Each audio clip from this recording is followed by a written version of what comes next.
And as is our custom, begin our meeting with a moment of silence.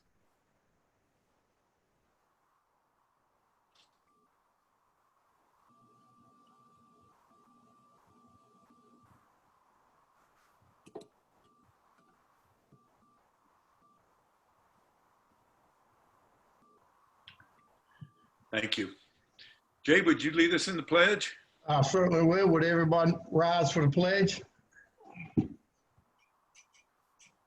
Pledge allegiance to the flag of the United States of America and to the republic for which it stands, one nation, under God, indivisible, with liberty and justice for all.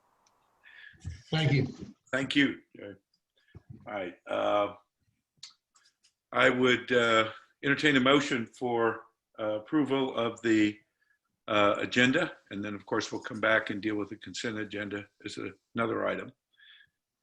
So moved. Second. Is there a second? Second. All those in favor?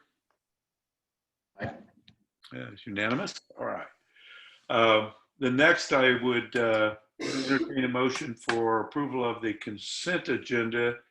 And if I understand correctly, that would include tabling item 2, the minutes of the August 10th, 2020 regular meeting of the Board of Commissioners.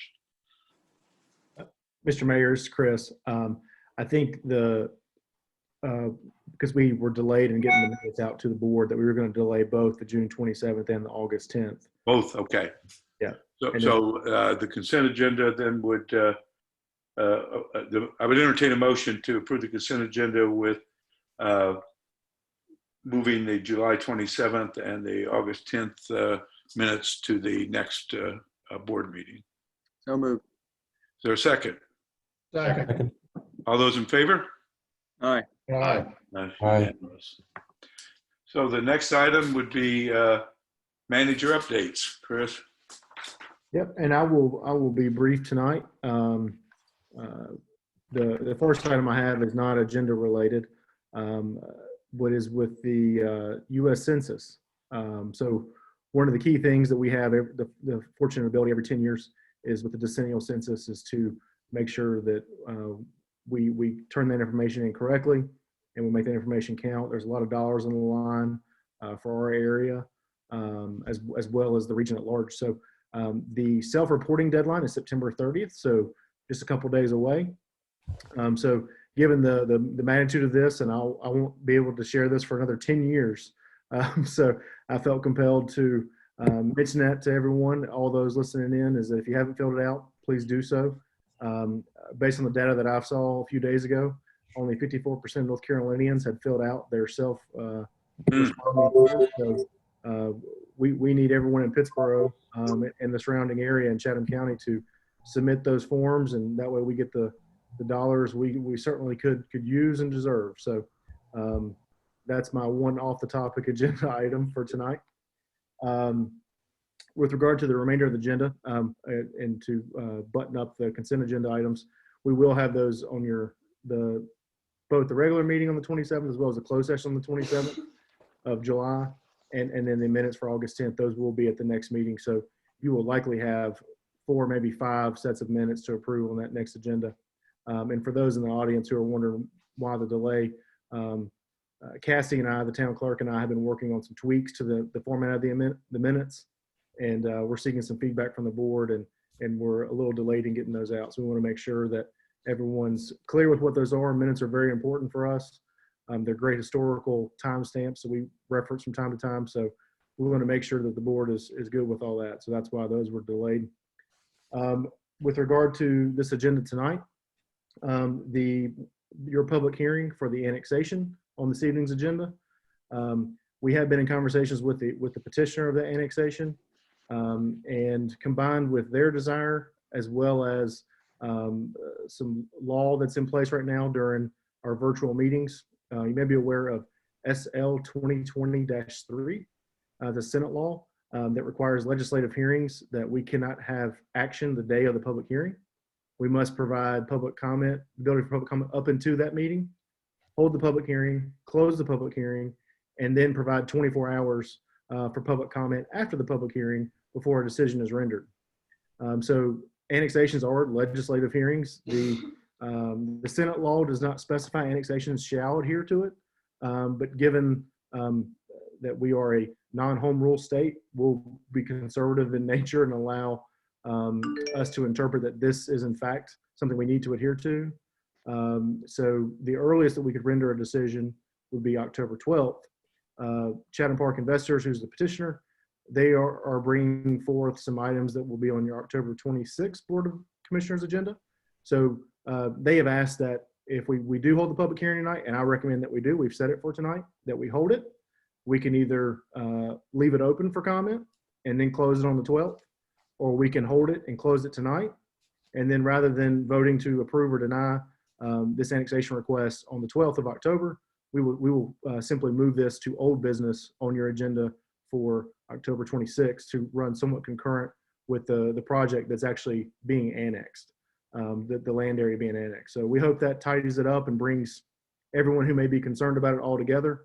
But as you get to your public hearing section, Teresa Thompson on our planning staff, she's going to have a great presentation for you all with that. And I would recommend that we go ahead and open the public hearing and allow it to occur. And then again, you always have your option to close it or continue it. And then as soon as we close it again, we will have the 24 hours of period before we're allowed to render a decision. So that is my one comment or a series of comments on the agenda for tonight. Thank you, Chris. All right, next item, mayor updates. I don't have anything tonight. Commissioner updates. Boys and Girls Club, Yes, so we have formed the advisory board and still looking for additional members for the advisory board as well. So if you really have a passion for children in Pittsburgh, please reach out to me. There's some specific needs for subcommittees as well in terms of fundraising, facilities, marketing, programming. So lots of things, lots of ways to help there. And that advisory board would be an ongoing thing. We are very close to an agreement with the Central Carolina group, which includes narrowing down locations. And then we should be able to accept the donations soon, very soon for that group. So continued progress. And I think we're still on track for the end of the year or beginning of next year. Thank you, Kyle. Mm-hmm. Okay, the Economic Development, Commissioner Fiocco. The latest news is still search is ongoing for the new president. So that's continuing. There's been a consultant hired to help facilitate and a committee formed, and they are doing the work presently. Main Street, Pittsburgh. The Welcome Center has received a certificate of occupancy. Hey. So we can start moving furniture in and conducting business. So looking forward to that.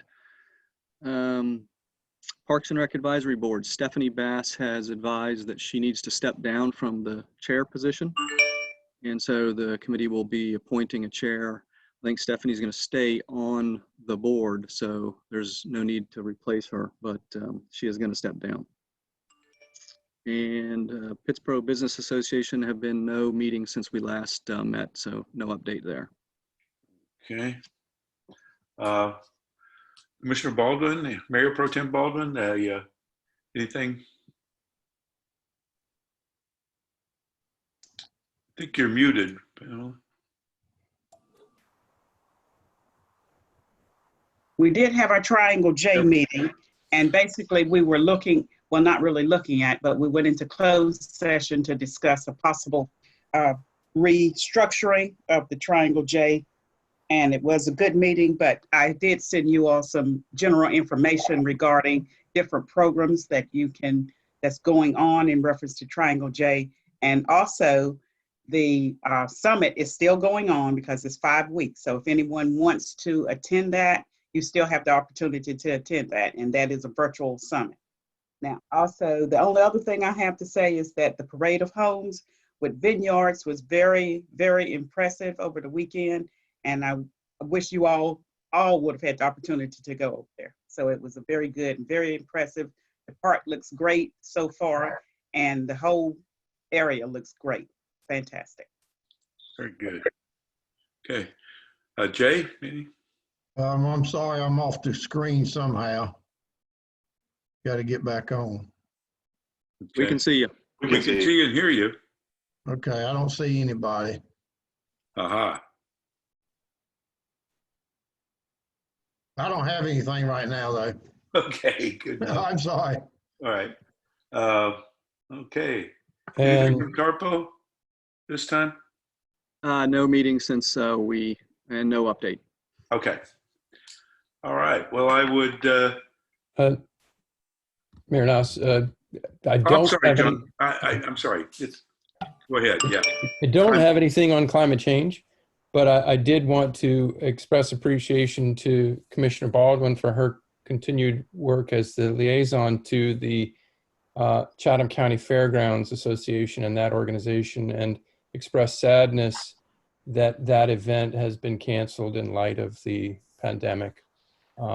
But it's just such a wonderful event. And Mr. Kennedy, I want to elevate that to you. Next opportunity you have, hopefully next year, to attend the fair. It's really a special thing. Thank you Thank very much, John. Thank you. Absolutely. All right. Mr. Mayor, are we doing commissioner concerns now or later? Well, if we're following the agenda, we don't have a place. So I would Well, I think let's go ahead and do commissioner concerns now. Mayor, I had retermed the phrase commissioner concerns for fear that a concern may not always be concerning. And so comments may also include concerns. So my apologies, that was unclear, but basically that any comment could be concerning, could be a congratulatory nod, it could be any of the following. But that was the placeholder that I had. You can always, add to the end of the agenda, but it was, I'll call it earmarked for commissioner comments would be to be inclusive of concerns. Okay. Well, let's go there then.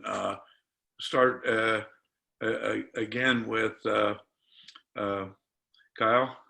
Any concerns? What Yes. would be on Yes, the comments. concerns? Yes. Yeah. So one is about, do we have an update on the status of the Old Graham Road rezoning? I thought they were coming back soon to the board. I know Jeff's on the call. Jeff, do you want to take that? You're muted, Jeff. Yeah, Kyle and board, we've been working with the applicant on the Old Graham or Rexford Landing is the title we've been using. And we've been working with the conditions that the applicant is setting forth. And just today, I know Chris reached out to the applicant with some feedback and gave staff some comments. And we're going to be hopefully setting up a meeting with the applicant this week. And it could come before you at the 12th or the following meeting. Yeah. Thanks, Okay. Jeff.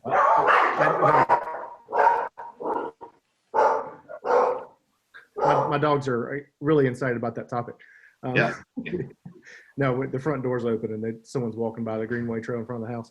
Are those part of the manager comments? Uh-huh. Yes. Cassie, good luck putting that to writing. But to follow with Jeff's comments, I had several conversations via email, and I had a good phone conversation with Mr. Dupree today about his project. Obviously, one of the things we're discussing is a number of conditions that are applied to that conditional zoning. Probably the most significant of the conditions being the kind of the affordable housing component as part of those conditions and what they intend to do. The board knows that we've sent a number of emails about some particular options we might want to do and kind of borrowing from ordinance. We're still obviously without the ordinance in place, but we're diligently working towards that as the town, and that includes the commissioner. So I've explained that to Mr. Dupree. He he's very appreciative and really cooperative and patient with that. So we appreciate that. But the intention right now is to have him in front of the board on the 12th to go over not only his affordable housing component, but the remainder of the conditions and the project at large. So I had that conversation with him. We wrapped up about 6:15 this afternoon. So pretty current information. Okay, great. And I know in terms of affordable housing, I was the one that was hesitant on doing a workshop on the 5th because of the planning board, but I do want to keep that ordinance moving forward. And if the 5th works, I would still prioritize that over planning board attendance, I think. And I just want to make sure that the development of our ordinance doesn't necessarily hold up this project that's trying to do something. If we can work with them, specific to this project, and that may inform what we do in our ordinance. Yeah, absolutely. And that was a large part of the conversation I had with Mr. Jabri this afternoon and over the last few days with planning staff included as well, is we don't want to, quote unquote, hold his project hostage because we don't have an ordinance in place. We think he might have an advantage because we don't have one in place. Right. But it also creates a nice baseline because it gives us the market's really palatability to it. If he's willing to do it, maybe that's indicative of what the market's willing to accept. And so whenever we might have a special meeting or any other conversations, and it may just happen on the 12th, that we kind of hash that out. I know Mr. Dupree is heavily involved in it, and he committed to me that he was willing to be a part of that conversation if we allow such, even after his project's been determined, whether it's been approved or denied or approved the additional conditions, whatever it may be. He's passionate about affordable housing. And so he said he was willing to be a part of any conversation from a developer side of things, just to help us hone our processes moving forward. Great. Okay. Good to hear. And then sidewalks in town. So I've been pushing a stroller around town a lot recently, and noticing the difficulty with that and imagining difficulty in larger accessibility issues. And then also got a couple emails from people that have tripped and fallen. And there's a lot of, I think a lot is related to the work on the circle. That's maybe a temporary condition, but still poor condition. And Chris, I do appreciate getting the sidewalk in front of the Eagles, the fence removed. So that's there, but still in pretty rough shape. Yeah.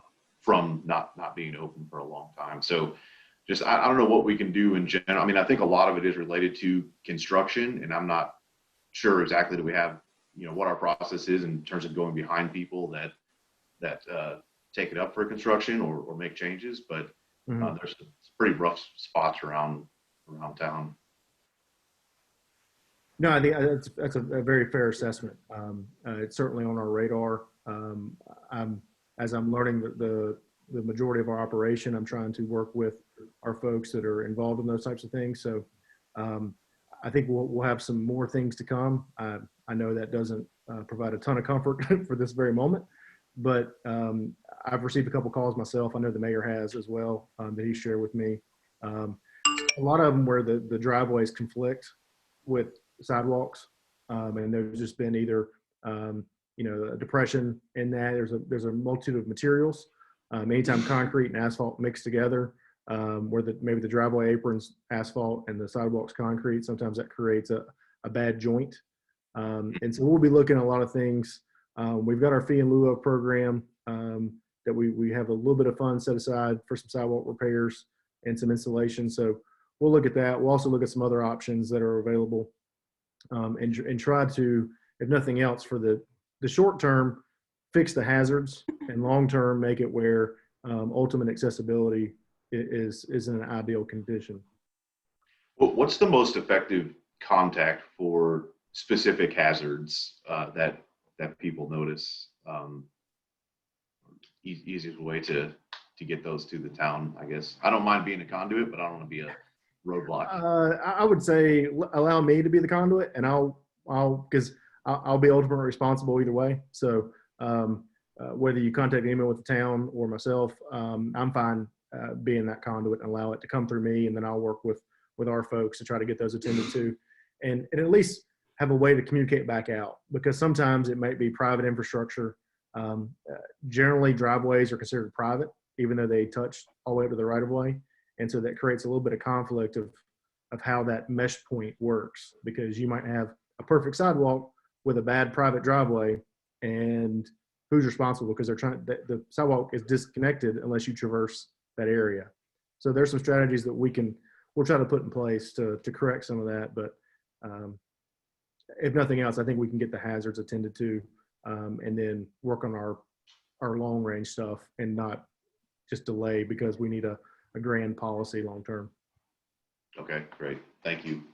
And then last one on the water quality task force report. I know there's some chat earlier about the report from Dr. Birnbaum. Is that going to accompany the water quality task force report? That is the intent. I've had consistent conversations with Katie, who's the chair of that task force. She and I corresponded today. I anticipate that she was hopeful to have it done to me today. But unfortunately, there are kind of some last minute edits and revisions. She committed to me that she was anticipating that it would be to me on this Friday, so October 2nd.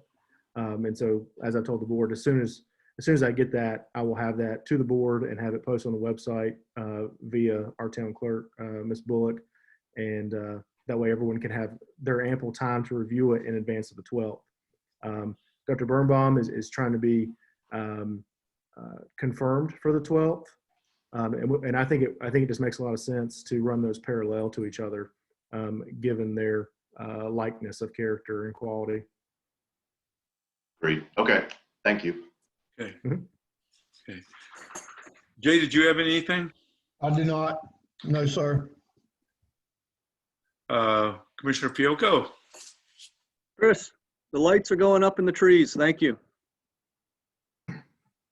Downtown will be festive tonight. It's getting darker every single day. Yeah, it is. So we need them. So thank you. Appreciate it. Yes, sir. Commissioner Baldwin? I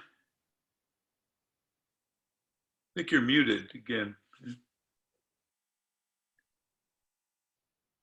I don't have anything else. I just Okay. had the comments earlier. Thank you. John? Yes, thank you, Mayor. I wanted to highlight the correspondence we all received from the HOA of Potterstone Village regarding their concern and request for rezoning of the industrial areas to their east. And I'm curious to hear staff's thoughts on this, so I want for us to proceed in an orderly fashion, but I was curious if there are other commissioners who would also like to put this on a future agenda, the idea of rezoning or downzoning from industrial to something that's a little bit more neighborly to residential neighborhood.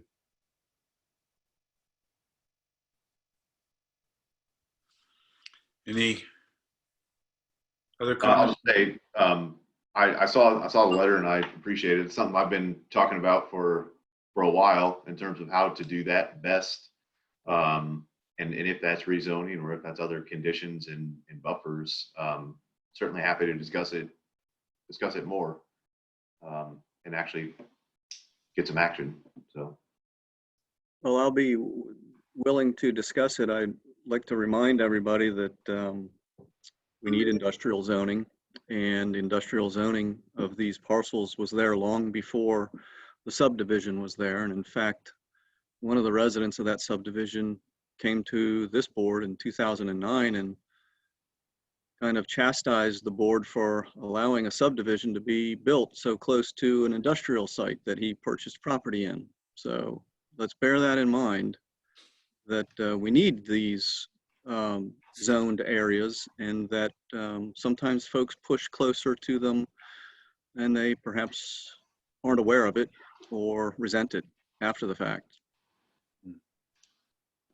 What there might be is a look at whether or not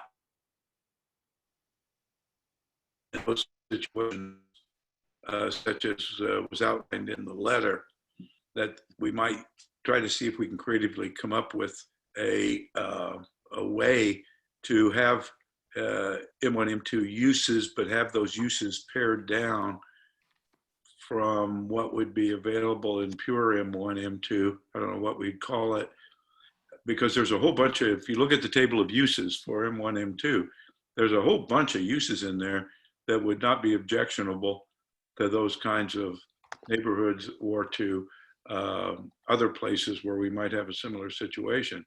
So it might be as simple as, well, I'm not saying it's simple, but it might be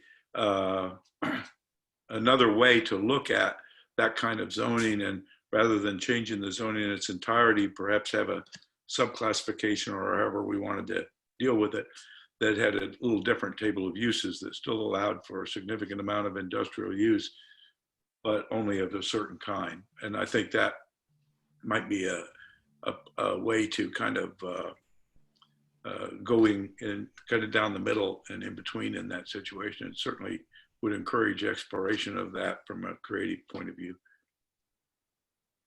Yes, I'm certainly in favor of looking at that, as well as a couple of other places, Yes. city limits that may need to be rezoned for other reasons, but certainly I would like to see that on the agenda. Absolutely.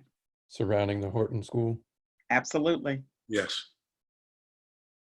And I think, just from a personal perspective, I think that may be a higher priority than the other, because once that property sells, and there may be difficulty in terms of the table of uses that's currently there next to Horton. And so I'm not sure we have a whole lot of time. Well, Commissioner Farrell? You're guessing.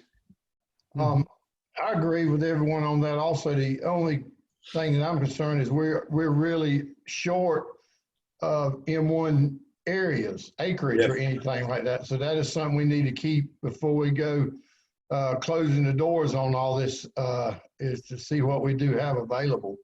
Yep. Okay.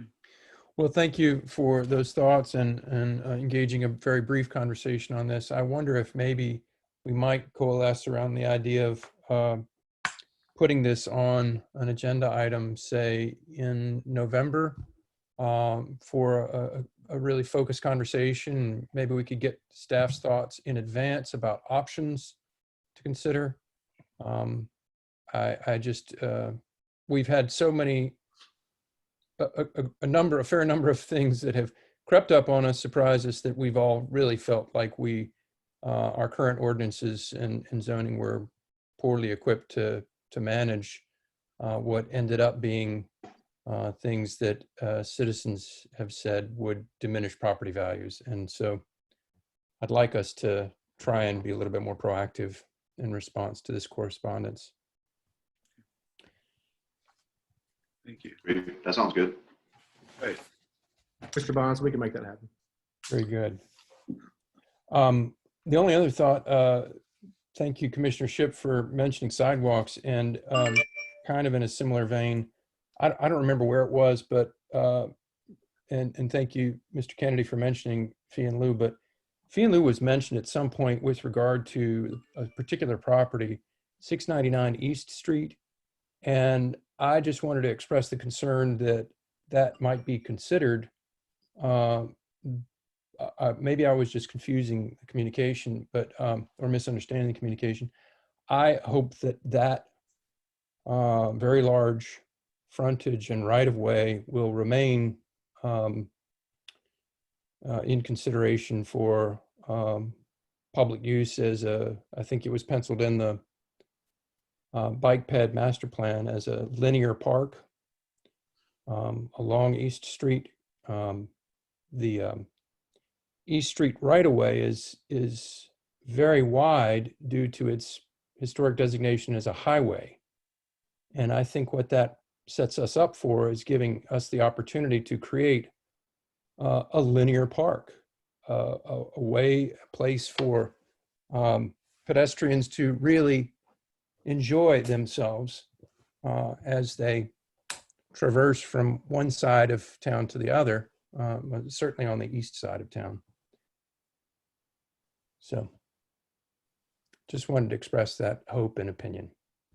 Yeah, and Commissioner Bonds, I don't think those are, the thought of the fee in lieu is a mutually exclusive thing from the other side of the topic that Mr. Shipp brought up. I think it's the full intention to have a sidewalk there. It just, that fee in lieu provides funds into a kitty, so to speak, and we appropriate those for certain projects. And so depending on when those would go through, I do know that NCDOT is in conversations with Mr. Horton right there about some of that area in front of 699 East Street. I've had I'll say periodic conversations with Brandon Jones, NCDOT, about that.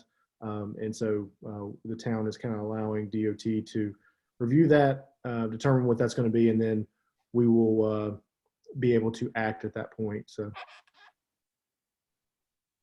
Thank you, sir. Thank you, Tim. Anything else from anyone? All right.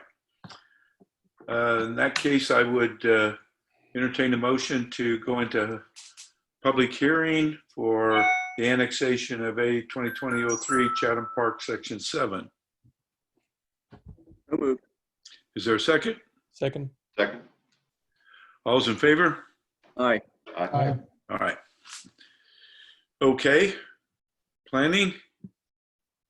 Yes, sir. Good evening, Mr. Mayor and members of the board. The phone Can ring. you see the screen? Yes. Yes. This is Teresa Thompson, Senior Planner with the Town of Pittsburgh Planning Department. Chatham Park Investors LLC is requesting the annexation of 124.181 acres located east of where Grant Drive and Freedom Parkway intersect, south of Russet Run, and north of Settles Road as shown below. Teresa, I'm not seeing any map. I'm just seeing your home screen. Yeah, I It's can see. sharing. The presentation is. You can't see this map? I can see. Okay. Yep. I can. Okay. This area is zoned Plan Development District and is currently undeveloped. The applicant has also submitted a request for a 154 lot residential subdivision, which is scheduled to go before the planning board on October the 5th and to the Board of Commissioners on October the 26th for consideration. And staff recommends the board to hold the public hearing for this annexation request. Just let me know if you have any questions. Cassie, do we have anyone signed up to speak at the public hearing?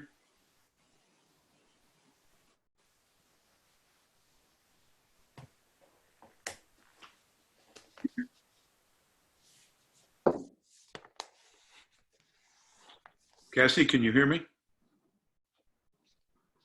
Sorry, repeat that again. It Do we paused. have anyone signed up to speak at this public hearing? No, sir, not at this public hearing, no. Okay.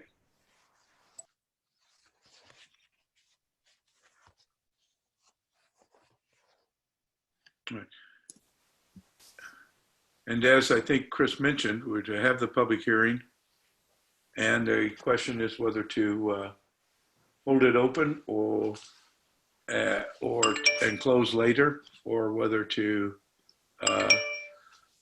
not. And it seemed to me that at least if I understood it correctly, Chris, the idea of holding the hearing open for public comment seemed to be the preferred option.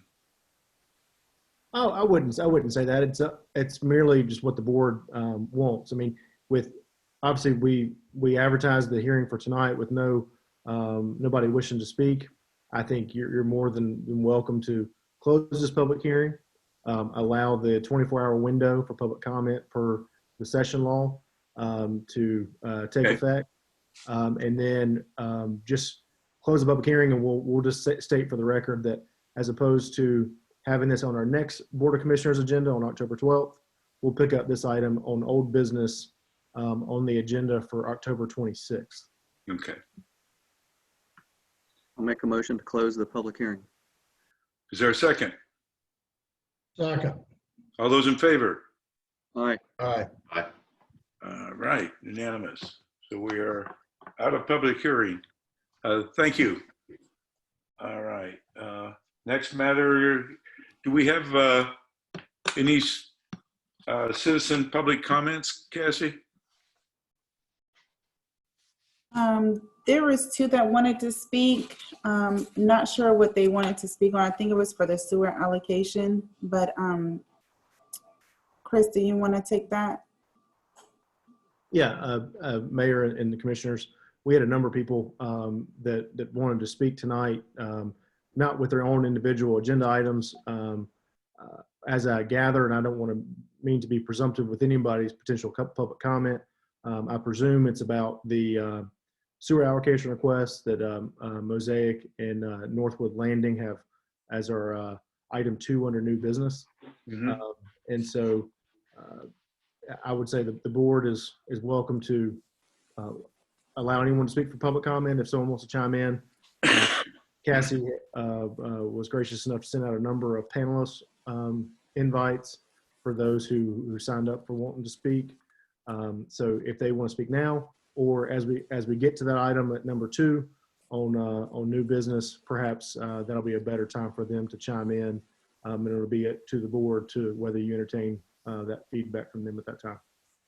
Okay.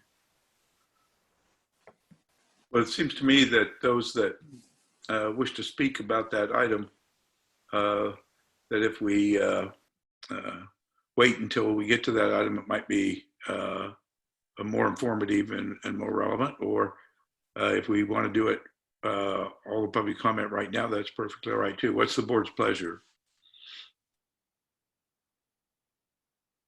I would rather wait and hear them when we're on that subject. Fine by me. Okay. Is there anyone that wishes to have public comment not related to that water and sewer issue that's number 2 on the agenda later on? Mayor, I hadn't received anyone else wanting to comment. All right. So then we will have comment from the public when we get to the to that item. Well, I would just say for record's sake that public comment was held and no public comment was provided, because when you bring that agenda item up, you can entertain regular conversation from anyone in the audience at that point. But for the required public comment that we have monthly, which we actually hold twice a month, I would say for the record that nobody chose to speak during public comment. Okay. That the comments received from the public this evening were pertaining to item 2 under new business. All right. Okay. All right. So the next item is old business number 1, rezoning, REZ 2020-02. Mayor, this is Kaylee Mealens. I'm going to be presenting for planning. Okay. Okay. Can everybody see? Yes. Okay. Yes, Kaylee.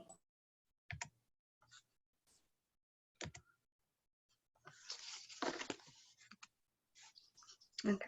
So Luke Stara is proposing to rezone parcel 8155 on Thompson Street, approximately 3.75 acres, to office and institutional conditional zoning.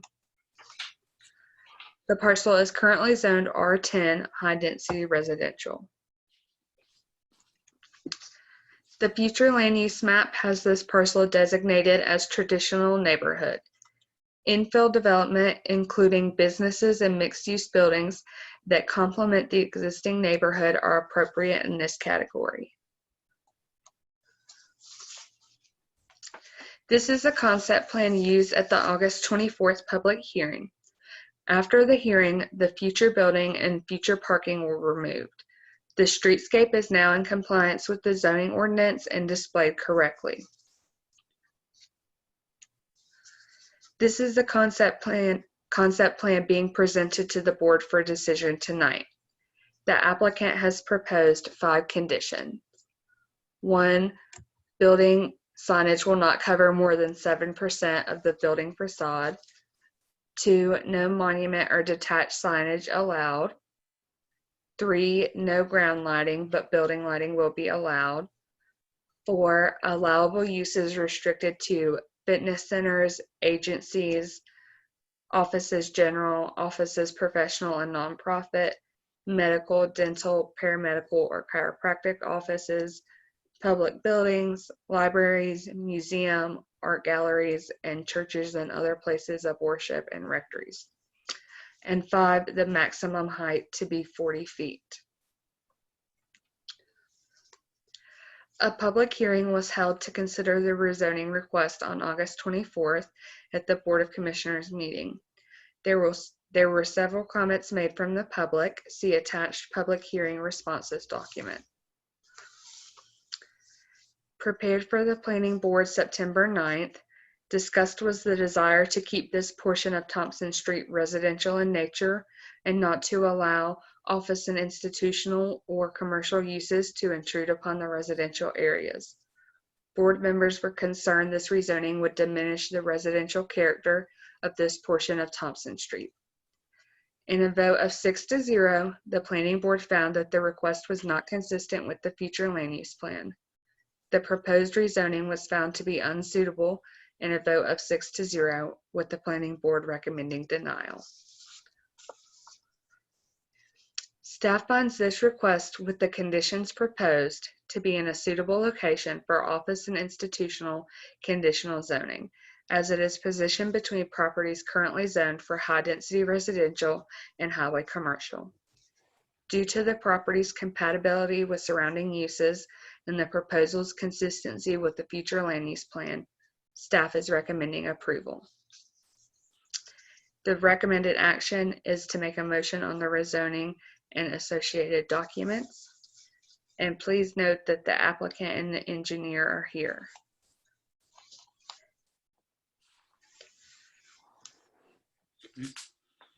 Kaylee, go ahead and go to the conditions slide. Okay.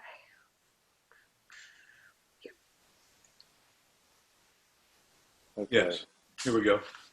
Yeah, these are the conditions on the right-hand side of the screen. Those are the conditions that Kaylee just read out as proposed by the applicant.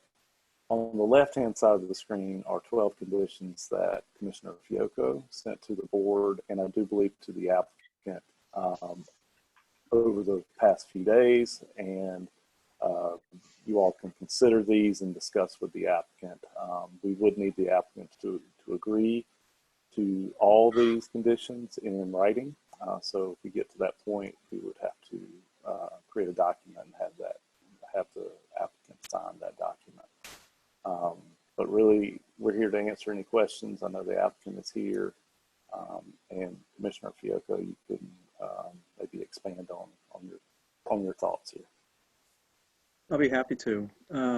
Spent a fair amount of time this weekend really exploring the area, recognizing that Thompson Street has a fair amount of commercial on it. And of course, we are adjacent, this parcel is adjacent to Town Hall, which is a C2 zoning. And I did see that it could be the transitional zoning from the high density commercial option to high density or medium density residential. The concern I had with the concept sketch that was presented was it had much of the office business elements of the development closest to the residential, and I thought it would be more appropriate to have those features closest to the commercial zoning and thereby screen most of that activity from the residential uses, and so let it be a transition from high density commercial to high density residential, and buffer the residential from those business uses, primarily vehicular uses, vehicular spaces, and associated activities with parking lots and vehicles traversing in and out of the property. I know the idea is that most of these are office uses, which typically will not be doing business during the evenings, but there's no guarantee of that. So I'm concerned about having the vehicular lights shining into the backyards of the residential zone. So that's the basis for some of these screening conditions that are mentioned here. And I think with these conditions, I think it could fit nicely into the neighborhood and complement the neighborhood. So I propose these and willing to support the rezoning with these conditions included. I will say that I would like to modify one of the conditions, and that would be number 8. And I would like to add to number 8 that the greenway rights be granted within the existing sewer easements on the property by December 31, 2020. I'd like to put a deadline on that for when that occurs.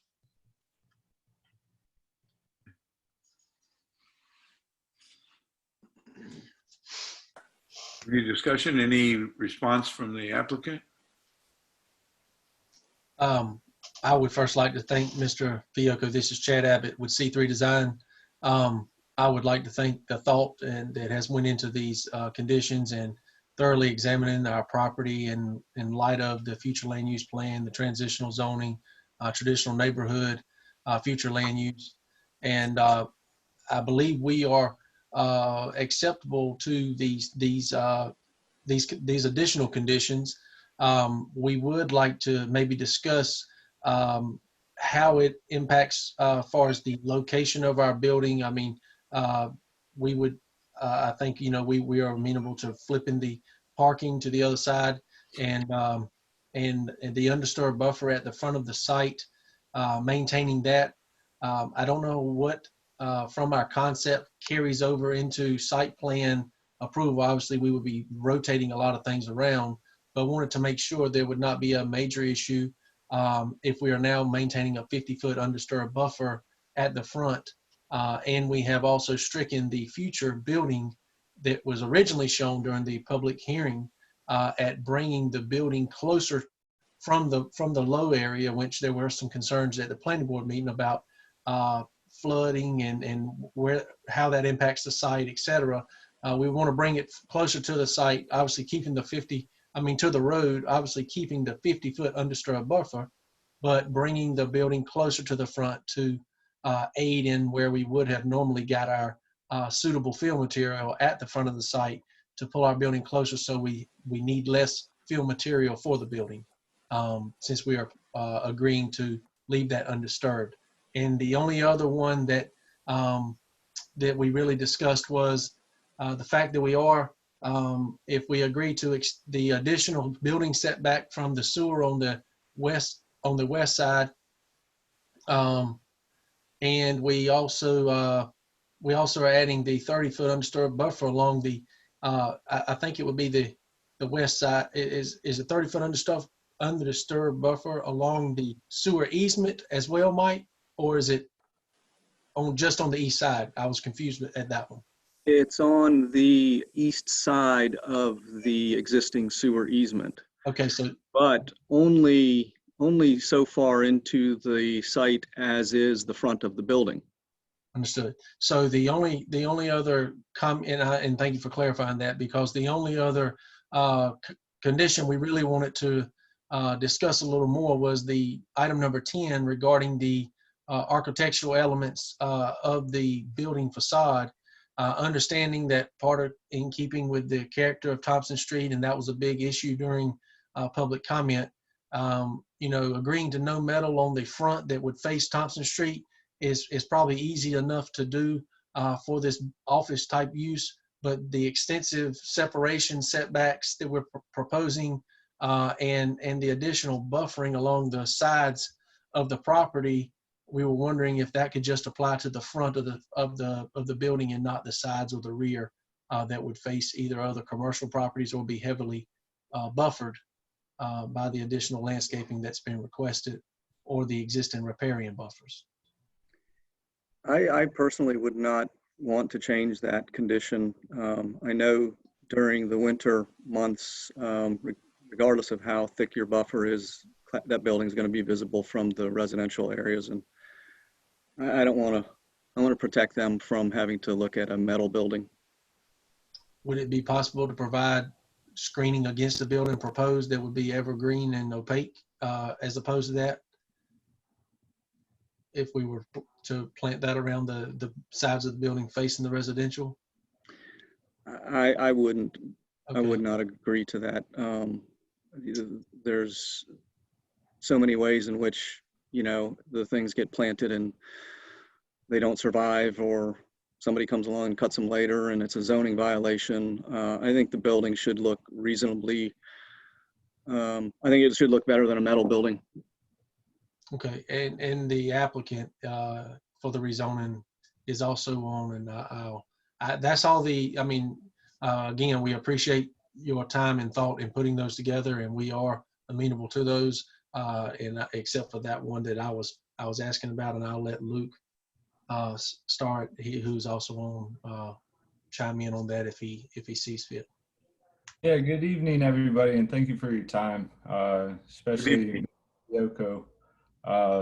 The reason why number 10 to me was a concern, it would, I guess I've gotten prices for building a metal building, and for having, I guess the flip-flop, to me, a stick built, it would cost me twice as much. But I guess my question would be to you is if you just don't want the sides of the structure to be metal, the roof, the frame, and everything else, that's acceptable? Or it's just the metal, the facade, is that correct? That is correct. Okay, so I could have a fiber cement or a brick facade on the front, that's acceptable? Yeah. Okay, so the metal roof, I see numbers and I thought double when I saw that. So I just kind of put a hang up on things. But in terms of your sketch that you sent over on sketch paper, trash paper, or whatever it's called. Yeah, that's not really even part of any condition. It was just a representation to Chad as to how things might work by switching the parking lot. So yeah, that was not to be construed as part of any condition. No, I really appreciate it because it provided your it pointed out exactly what you're asking for. And what I was speaking with Chad and we were discussing it, and I had the thought of being able to rotate the building about the northwest corner 90 degrees. So then the long axis is perpendicular to the street, and then all the doors and the vehicle parking would be on the east side entirely. So there would be no parking on the street side. Everything would be on the east side. I think the road where our driveway is positioned now, there is a power pole. So the driveway wouldn't be able to move necessarily. So it would stay in that location, but enable us to reposition the 90-degree rotated building as not as far, well, as far northwest as we could, considering those 50-foot additional buffers that you're asking to be non-disturbed. Yeah, I don't think these conditions would prevent those types of modifications that you're stating. Okay, so Jeff, chime in if you think I'm.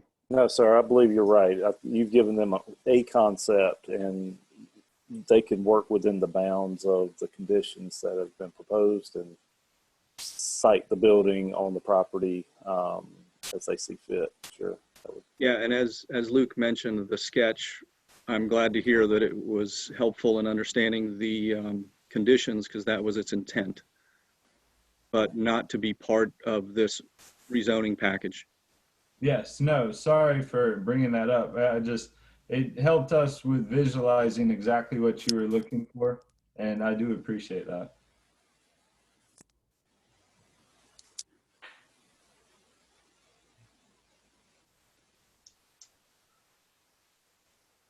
So my understanding that the applicant is accepting the conditions. Yes, Yes. we do accept them. All And I right. would like, even with the added, even with the added deadline or time frame for the greenway rights, I would like to add that. I would have to rely on Chad because I really don't know what that means anyway.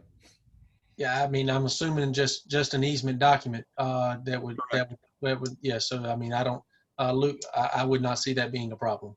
Great. Okay, so yeah, we accept. Okay. I'd like to ask some clarifying questions. This is Commissioner Bonnet's. Thanks to Commissioner Fiocco for offering these suggested conditions, and thanks to Mr. Start for willingness to consider them, and sounds like willingness to agree. Do I gather correctly that this would essentially confine the development to one building? Yes, we've already removed that from one of our previous concept revisions after the initial public hearing. Yes, sir. Okay. And do I also understand correctly that this would have buffering basically along the street side and the side adjacent to the current residences, Yes, sir. or near the residences? Yes, sir. Mm-hmm. Well, the concerns that I was hearing were from residences, not the immediate adjacent property owner, but residences nearby, about basically their view shed. That's my word. And the concern that it might represent a further encroachment of commercial development in an area that's really feels very residential. And given these conditions, I think that I previously was really seriously thinking that I couldn't support it, but I believe that with these conditions that impacts to the neighborhood will be very minimal. And so I would be willing to support it. Thank you very much. I would add a lot of the concerns from the public hearing, whether it be hazardous materials, the outdoor storage, we've already addressed those. And exactly, the traffic was a big one in keeping the characteristics of Thompson Street as it is, or big. And so we accept those conditions to try to make an effort to meet those suggestions by the public. Yeah, and I'll also take a moment to thank Mr. Start for his willingness to respond to and Mr. Abbott, those concerns from the public hearing, because we're, so many folks are on a learning curve. And when neighbors hear about something, they may imagine things that aren't necessarily going to show up. Yes, sir. Thank you. You can. Anything else from other commissioners? Just one question, Jeff, for you. The letter that we received in regards to the public hearing responses, first of all, to the applicant, I really appreciate you putting that together and going through those detailed. Was the planning board provided that as a part of the planning board packet? Yes, they were. Okay, great. Because I know I listened to planning board. I know a lot of discussion was about things that were addressed there as well. I just want to make sure they had that in regards to their decision. So, but I appreciate all the effort that has, I'll just kind of echo that. Appreciate all the efforts that's gone into this to really work through the conditions with us to make it appropriate for the area there, and to really work out what what could happen on this property. I don't know, it's a tough property. I also would like to echo that also. I'd like to, Mr. Starrett and Mr. Abbott and Mr. Vaughn for their due diligence on this very long process. Thank you guys for your patience. Yes, sir. Thank you. Thank you. I do have one question, and I don't know whether this is the appropriate time, but there are 2 streams on that particular property. And I just want to know how you're going to handle that, if this is the correct time. If not, we can look at it later. Sure. I mean, we've had those streams delineated and jurisdictionally determined to be streams and have placed the required riparian buffers on them, especially with removing the previous building that we had held at the front of the site and being able to shift our building and parking area a little further north. I think there's, without a question, I mean, before we were not proposing impacts to those streams, and I think even more so, we will not have any impacts to those streams. Okay. All right. Thank you very much. And I do appreciate Commissioner Fioco's suggestions, and it does seem like it's a project that can go forward. Thank you. Any other discussion? The recommendation is to approve the request with the conditions. And is there a motion? Kaylee, Mm-hmm. let's, so there's a couple of different things we have to do. We'll need to do the consistency statement and then the actual ordinance for adoption. However, the ordinance is going to need to be tweaked based off of these conditions that have just been agreed to. So, Mr. Messick, can you help us navigate how we can effectively do an approval tonight, but then memorialize in a new ordinance, possibly at the next meeting? Yes, absolutely. Okay. So essentially, we go through the consistency statement, make a motion, and then with the discussion tonight, you will approve the project, but then we will follow up with a formal ordinance at your October 12th meeting. So I'll make a motion that I find the rezoning consistent with the comprehensive plan, specifically the land use plan. Is there a second? Second. All those in favor? Aye. Aye. Aye. Aye. It's unanimous. Okay. All right. I'll make a motion to approve the conditional zoning with the added 12 conditions presented this evening, with the addition of the December 31, 2020 timeframe for the greenway rights to be granted. Okay. Is there a second? Second. All those in favor? Aye. Aye. Aye. Aye. Unanimous. All right. Well, thank you. And again, thank you to the applicant for working with the town on this project. We appreciate that very much. Yes. Mr. Mayor, Thank you. Mr. Mayor, Yes. I would like to thank the planning department and all of the members of the various boards for the effort that they have put in this project. Just appreciate everyone and look forward to this being a good contribution to the community. Thank you. Thank you, Mr. Vaughn. Thank you all. Okay. All right. Thank you. Yes, thank you.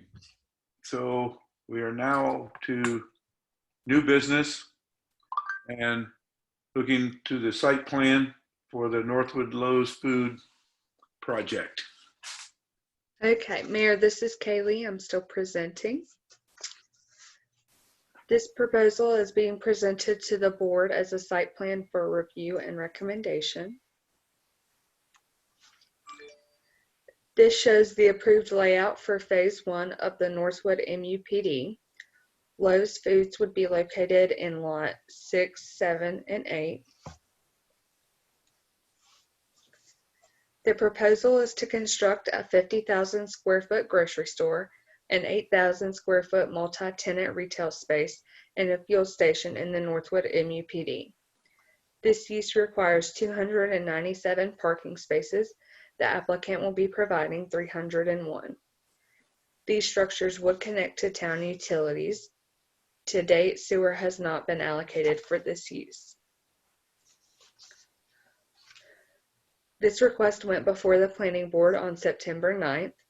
The plan was found to be satisfactory in a vote of 6-0, with the Planning Board recommending approval. Staff also recommends approval of the site plan. The recommended action is to make a motion on the site plan. And please note that the applicant and the engineer are here to answer any questions. Okay. All right. Questions or discussion? Yes. Commissioner Bonnet?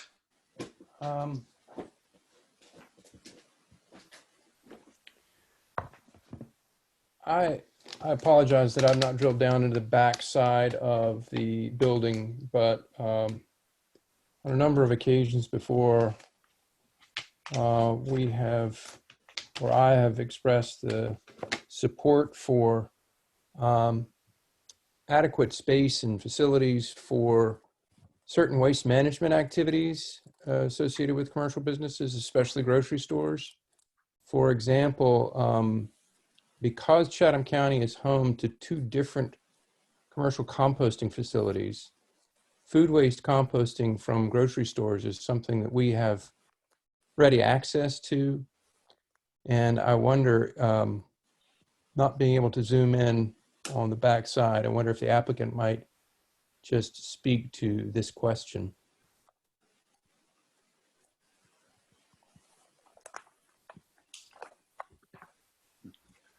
The applicant.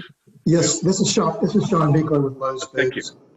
I can speak to, more so probably my engineer can speak to specifically, I'm not sure what your question is of what you're looking for. Sure. So food waste composting is something that's a great way to reduce volume of waste coming from grocery stores in particular, because the landfill material typically contains quite a lot of produce and other wasted food that can be readily turned into soil. And again, Chatham County has 2 commercial compost facilities, one of which I know does accept food waste from grocery stores. And you may not have been informed of this, but we talked about this with the Chatham Park additional elements on a number of occasions. The idea of providing sufficient space for not only garbage collection, cardboard collection, other recyclables collection, but also compost collection. I can say from our perspective, we're not opposed to that. I'm not sure exactly what that looks like in terms of collection because we've not done it before, but we're certainly open to what that might look like. I mean, the less that we can throw out in terms of garbage and debris, the better. So if there's a way to somehow recycle it and it benefit all, then we're not necessarily opposed to that. Okay. Right now, we don't have any provisions for that. We do have a dumpster located in the rear that there's space to accommodate that. But like Sean said, I don't know what that looks like either, John. I would have to dig into that a little further. Do you guys have means to come pick it up and get it there? Yeah, that's what Brooks Composting does. And there is the other company that might also be interested in it. And there's a number of groceries in the Triangle area that are in the habit of doing this. And I think generally speaking, it needs about the same footprint as the typical, I'm imagining this has provisions for a roll-off compactor dumpster? Just a regular sized dumpster. You can Regular see, size. yeah, I mean, Only you can, one? it's got a dumpster and a recycling bin. It's got locations for a dumpster and a recycling bin. Okay. So one Just for to the north. cardboard. I'm sorry? It's just to the north of the building. So it's just one for cardboard and one for garbage. Correct. Okay.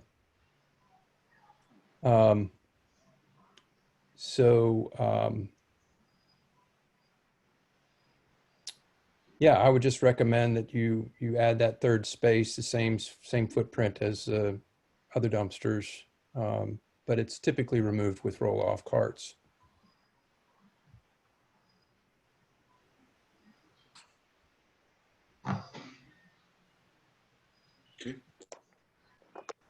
What might be helpful for us, if I'm answering this, is that if you've got some examples of what that might look like that we can work towards. I'm just not familiar, but we can certainly look to see if there's some way to satisfy that. Sure, absolutely. I'll encourage the company to get in touch with whom? As far as that goes, or if you can give me the name of the company, I can get in touch with them. Brooks Contractor in Bear Creek. And I'm sorry, I didn't hear that right. Was that Fair Creek or Bear Creek? Bear. Mm-hmm. Yes, sir. Bear Creek. I can contact them.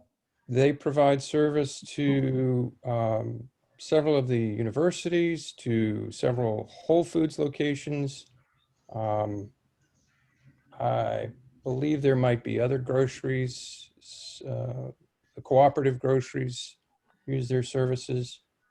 Okay. Other food service establishments and restaurants use their services. Okay. Yeah, I can reach out to them and see what the possibilities are there.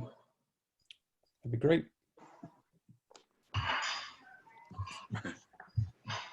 Yeah. We'd love to see you make efforts to reduce waste and contribute to the local economy. Yes, sir. Any further questions or discussion? Where's stormwater being managed? This is part of the overall Northwood subdivision, so stormwater is being managed in the wet pond as part of phase 1 of that subdivision. Okay, so this lot and several others will be sharing that pond? Yes, sir. Gotcha. Okay. Makes sense.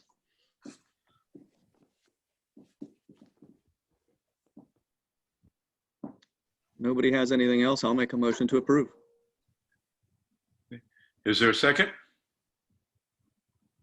Second. All those in favor? Aye. Aye. Aye. Aye. Right, unanimous. All right, approved. Thank you. Thank you. Okay. Thank you.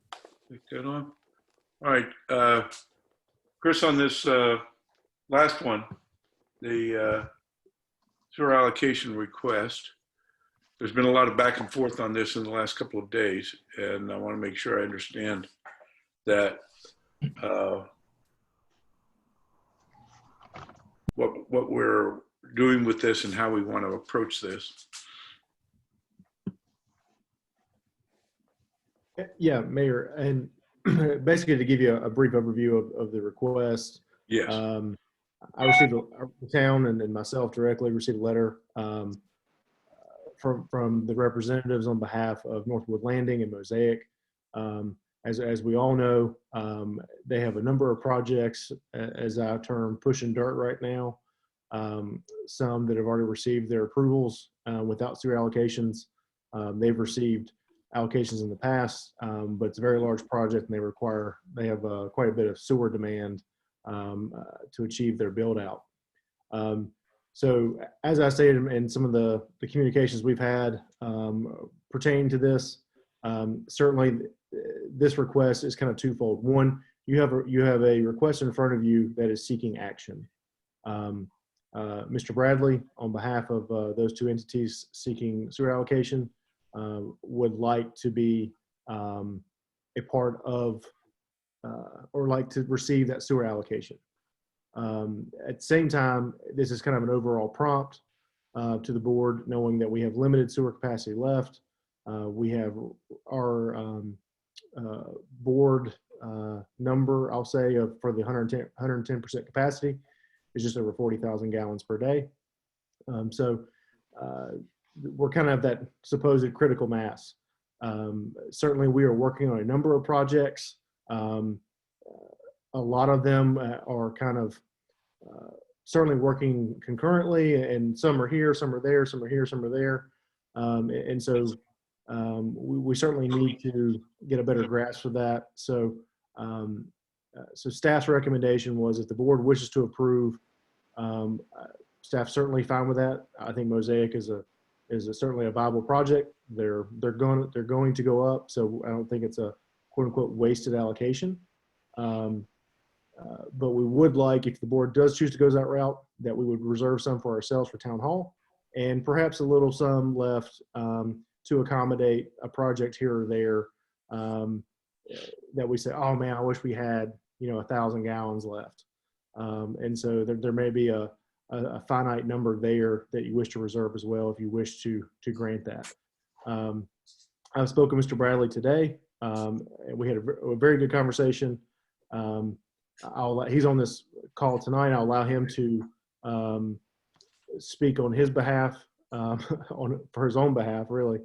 But he's been a great partner and very cooperative in the conversations we've had. He understands the magnitude of this request, but as I think everyone understands, he's got a lot of project on the line here as well. And so not only is it a big deal to us, it's also a big deal to him. So obviously this has stirred up some interest from other parties, hence why we've got a number of people who are interested in our allocations on the call tonight as well. And so we certainly welcome their input.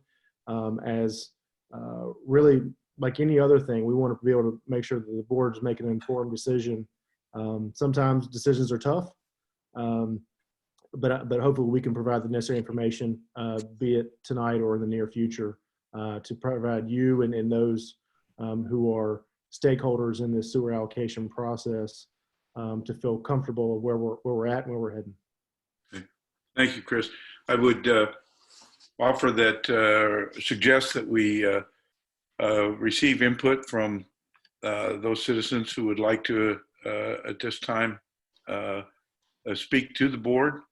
And then when that is complete, we turn to discussion of this item. Is that acceptable to the board?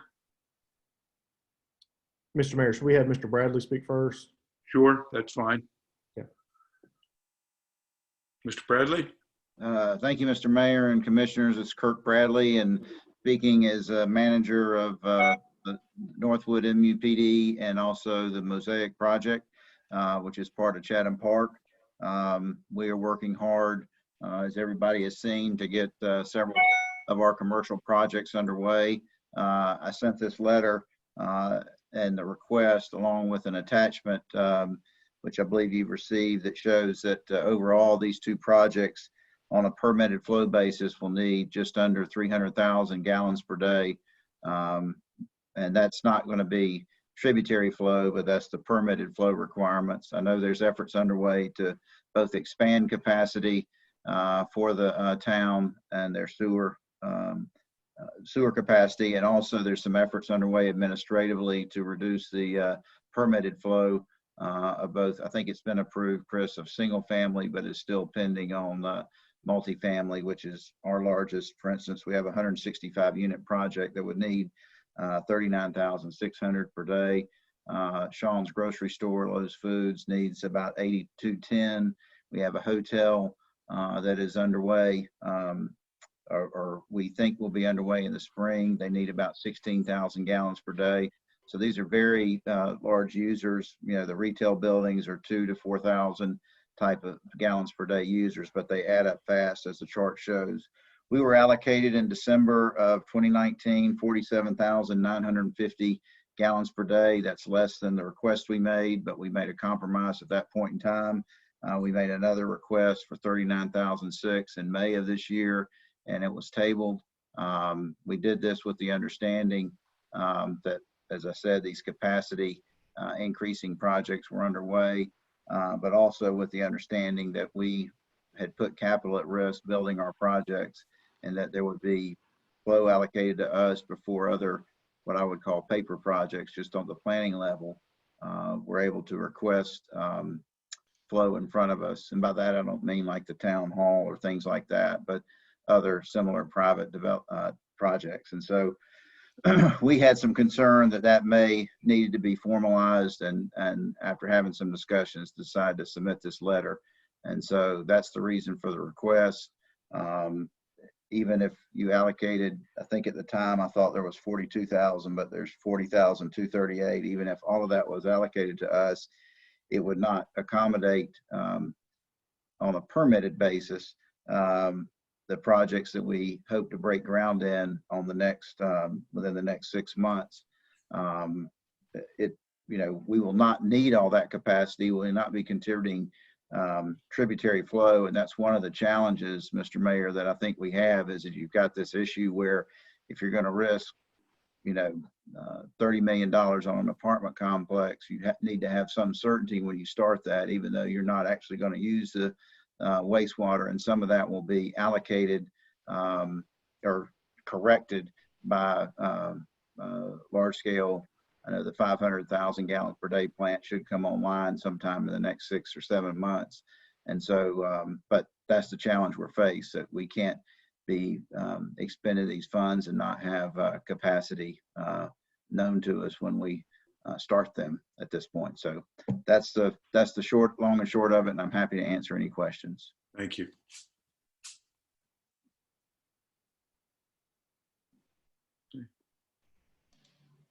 Commissioners, Mr. Bradley.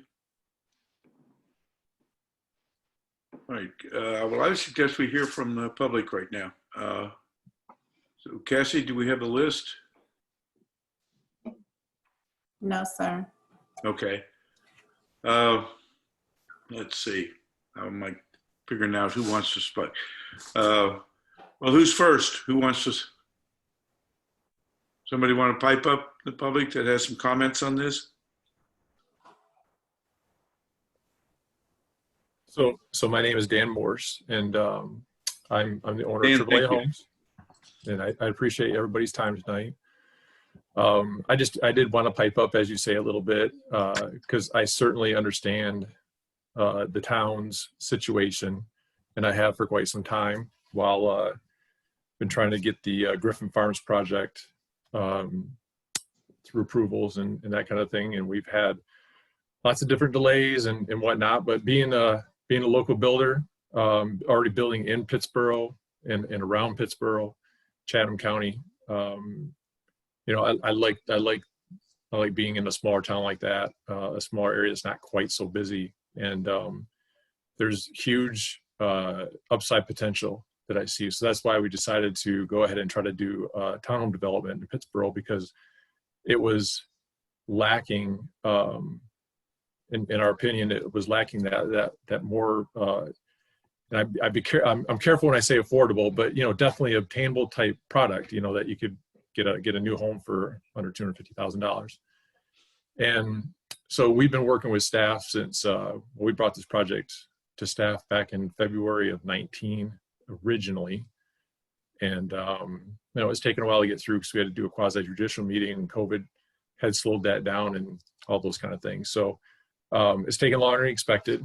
I understand Mosaic's got a huge investment in their project. I have a huge investment, and it's all relative. I understand that, but I have a huge investment in the Griffin Farms project. And I was at no point in time either was I told that I was going to have full sewer allocation, and everybody's been straight about that.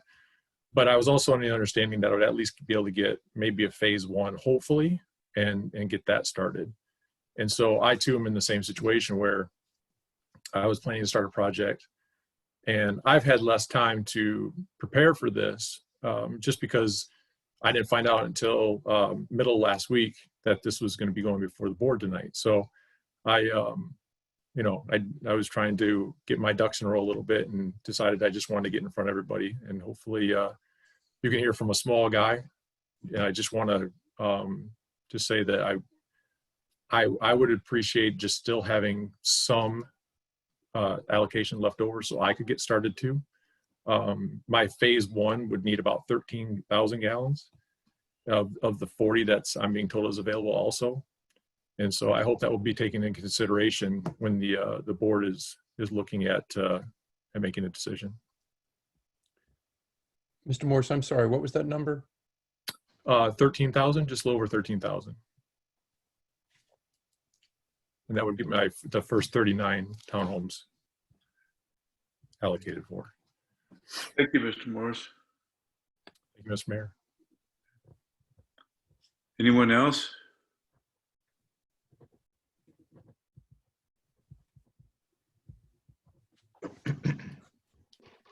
Okay. We did receive from the town manager some ideas about how to put together a really concentrated look at our entire water sewer problem, and how we might go about putting together the numbers and the plan going forward. And I'm wondering if the commissioners have had a chance to review that and have any comments on, it just seemed to me to be a very appropriate way to go forward. Well, we, did not, I don't think, receive the request from Kirk until I think today. Yeah. I certainly have not had a chance to review the documents that Kirk said were included. So I'm feeling a little bit of a loss, but nonetheless, the request in and of itself, knowing the impact it will have, sure makes me want to truly explore and scrutinize and understand to the nth degree what options there are so that we can provide continuing allocations and not find ourselves in a de facto moratorium.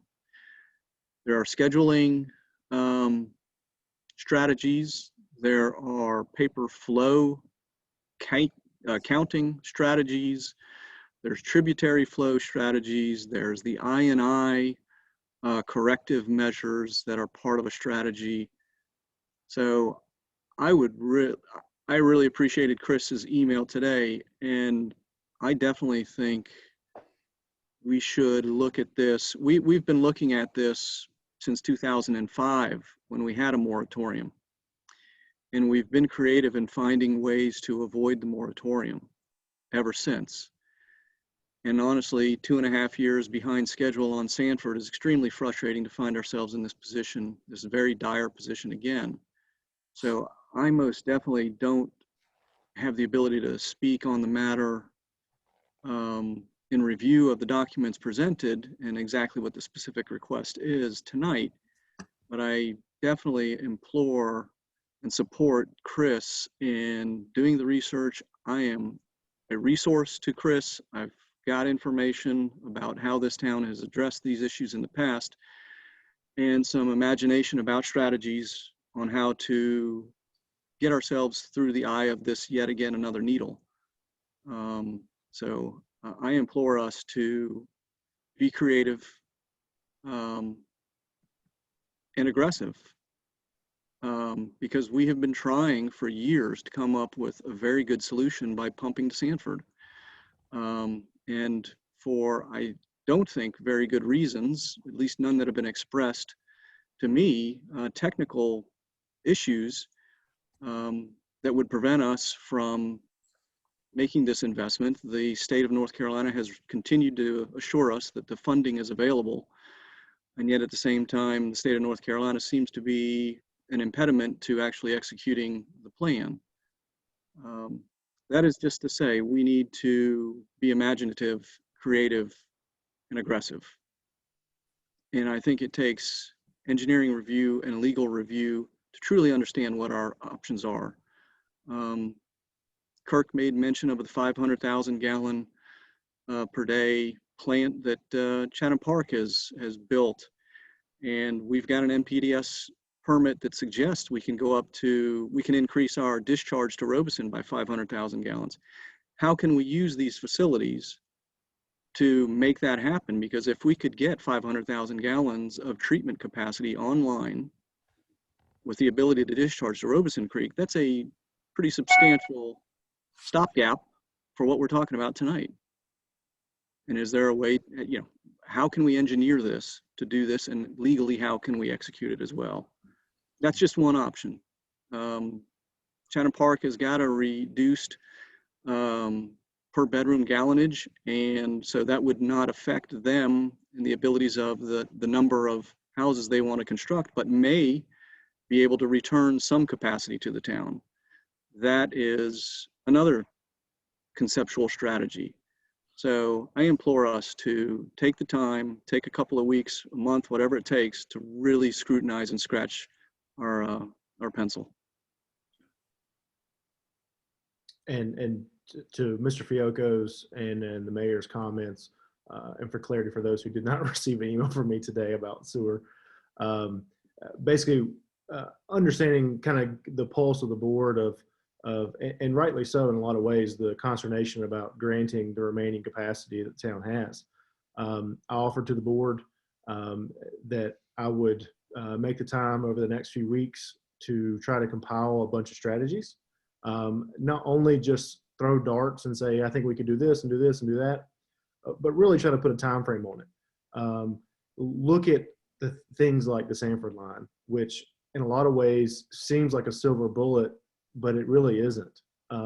As soon as that line goes in, the door is going to get beat down again with more capacity requests. So what we want to do is shape our program to have, be it I&I, be it the Sanford line, be it the Chatham Park wastewater plant. There's a lot of strategies at play, some more short-term, some long-term, some expensive, some less expensive, and try to map out, the word I framed earlier was to map out that process and tell the board, okay, on September 28th, 2020, you got just over 40,000 gallons. How many gallons are you going to have to be able to grant on January 1, 2021? What about at, July 1st, 2021? What about, July 1st, 2022?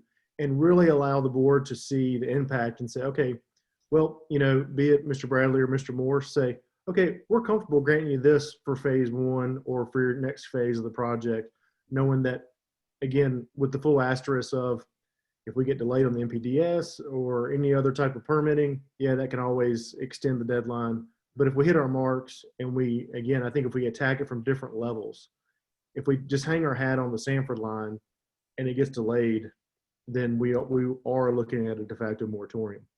If we diversify our strategies, then we'll be better equipped to approach it, and we will have different opportunities for more or less capacity. And my email to the board was to provide those types of solutions, those types of timeframes, and I would do my darndest to have something to the board for the October 26th meeting, functionally 1 month from today, to, if not provide the full report, at least a very thorough initial start and update to that, so that we could process potentially a couple of these.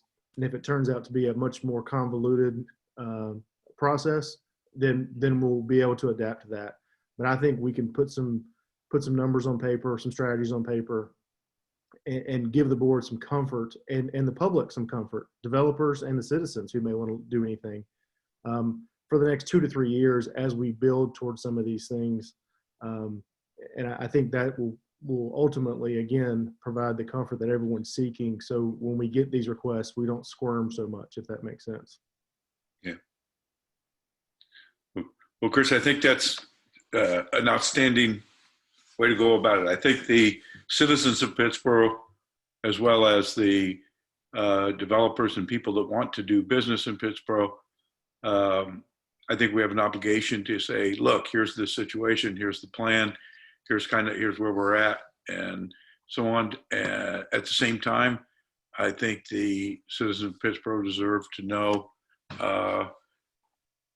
how we're proceeding and how this ties in with the revenues that we will be needing coming into Pittsboro over the next while. So I'm of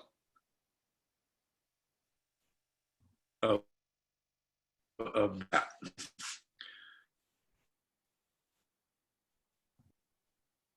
Comments from the commissioners? We lost your last few words there, Mayor Nass. Oh, I'm sorry. I was just saying that I thought that it was important that both the citizens not only understand the plan and where we're at and where we may be headed, but also understand the revenue ramifications of certain parts of that plan in terms of additional revenue coming into the town as we move forward. And so I'm just fully supportive of this effort that Chris has offered to undertake and to come back to us in a month and with that kind of information. And I was just asking what the commissioners, if any of the commissioners had some comments and suggestions.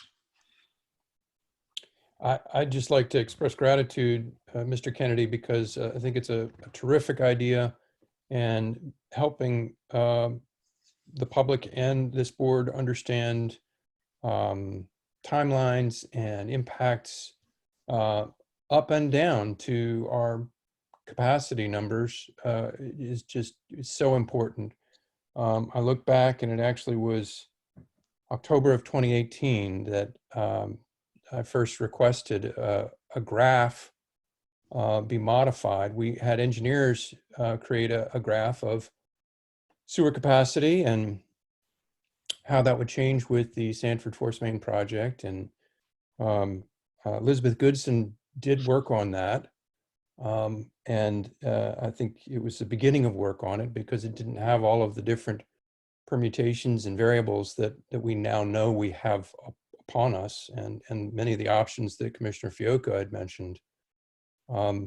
Further, yes, indeed, as soon as the Sanford Force Main is turned on, again, another Fiocco idea was perhaps bringing treated wastewater back up that same line from Sanford, which would allow us potentially, conceptually, I should say, to do an intrabasin transfer and therefore increase the amount of sewage we pump to Sanford. So let's not think short game. Let's really, when we compose this graph, if you wouldn't mind, I'm not going to hold you to any of it. I think it's all conceptual, and all of these dates are moving, obviously. But let's look at the big picture and really try to understand. Another thing that I've inquired about a number of times, and I don't ever feel like I've really gotten an answer on it, is whether or not the legacy part of Pittsboro, the older part of Pittsboro, could pump to the Eubanks Road plant. It has been basically dismissed by saying, oh, sure, town could create a contract with whoever the plant operator is up there. That was previously Old North State. Who is it now? We'll have to figure that out. But if we're about to open a new sewer plant in town, let's do what we can to see to it that it's maximally utilized.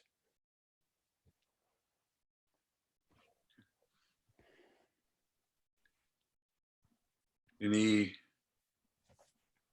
other comments by commissioners?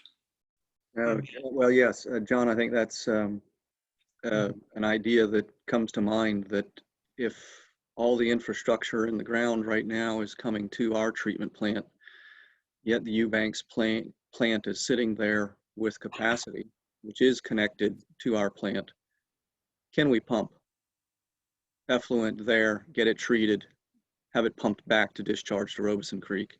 It's one way to increase our capacity. So that in and of itself has an engineering and a permitting timeline, all those things. But yeah, that honestly could, something definitely to be considered. Something to look at. Thank you. I appreciate you saying that. Yeah, and Mr. Bonds, I think you really hit the nail on the head of, the strategies. I mean, be it this, be it our some of the conversations I'm now getting involved with from the water capacity side of things with the Western Intake Partnership and Triangle Watershed, or the water partnership with our partners in the Triangle. I mean, it is my intention to set us up, for generations. To not, I mean, I would love for all of our successors not to have to deal with this. Yeah. And then when they do, I'll be long gone by that point. They can blame me post-mortem. That's okay. Yeah. But we're looking at hopefully 50 to 100 year fixes and solutions, while also finding 3-month solutions. Yeah. We can fend off the masses right now, but also not spend good money after bad and quick solutions. Let's spend good money after good solutions that give us prolonged capacity. Yeah. Thank you.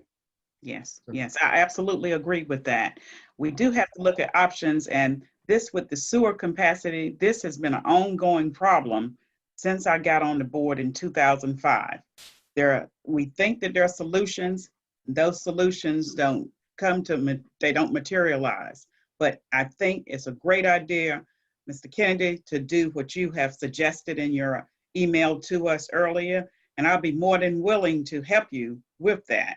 And beyond that, to review all of that in terms of capacity. Because I just hate to think that we've got different developers and business individuals that would like to come to Pittsboro, but they can't because of the sewer capacity. So I really do look forward to us trying to resolve this issue, short term and long term, just as Commissioner Bonnets and Commissioner Fiocco has indicated.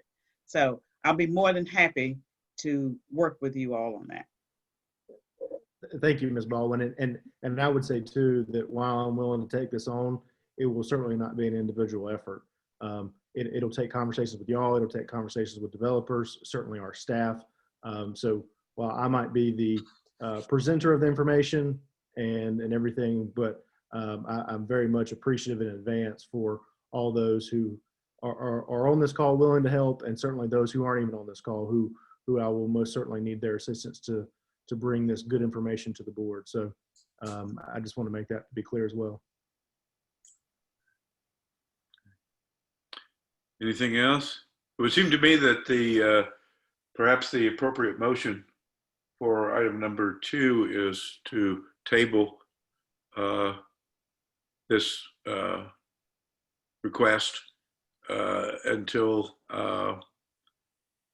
we're able to review the work that the commissioners and Chris will be doing. And you're saying a month, Chris? Mayor, and if it's okay with Mr. Bradley, allow him to verbally confirm.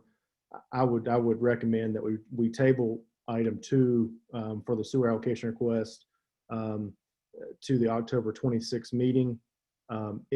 Mr. Bradley may wish to at that meeting to revise it or amend it or however he may see fit, being the caretaker of that application. But I think we're not going to have any information on the 12th. It's unlikely that we will. So if October 26th, that way it puts it on a time certain. And if we have to push again, then we'll have that conversation on the 26th. Okay. Ms. Bradley, is that amenable? Yes, my only request would be that any other request be similarly tabled until the overarching strategy is developed. Yeah, I think that's right. All right.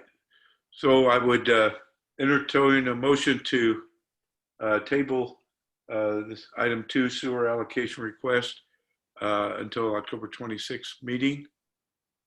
So moved. Is there a second? There is. All those in favor? Aye. Unanimous? All right. Thank you. Thank you, Chris.